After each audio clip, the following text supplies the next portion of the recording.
இந்த NEET scam பற்றி பல கேஸ் போட்டுட்டோம். இப்போ சுப்ரீம் கோர்ட்டில் வந்து சிபிஐ என்கொயரி பண்ணணும், இதோட இரெகுலாரிட்டி அப்படின்னு கேட்குறாங்க. அதுக்கு சுப்ரீம் கோர்ட் எக்ரி பண்ணிட்டு ஜூலை 8ஆம் தேதி ஹியரிங் வச்சுக்கிறாங்க.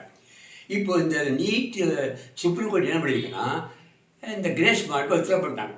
கிரேஸ் மார்க் வித்ட்ரா பண்ணால இந்த 1563 பேரில் 67 பேர் ஃபஸ்ட் ரேங்க் 720 ஆர் 720. இப்போ இந்த மார்க்கை வித்ட்ரா பண்ணதுனால 50 பேர், இந்த 67ல் 50 பேர் இருக்காங்க.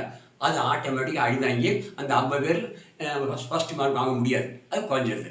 அப்போ இந்த டாப்பர்ஸ் லிஸ்ட் நம்பர்ஸ் குறையிறதுனால கட் ஆஃப் மார்க் குறைய சான்சஸ் ஆகுது.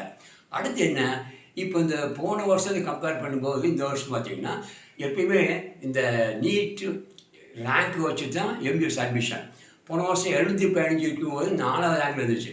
இப்போ அதே 715 இந்த வருஷம் எப்படி வருதுன்னா 225 ரேங்காக போகுது.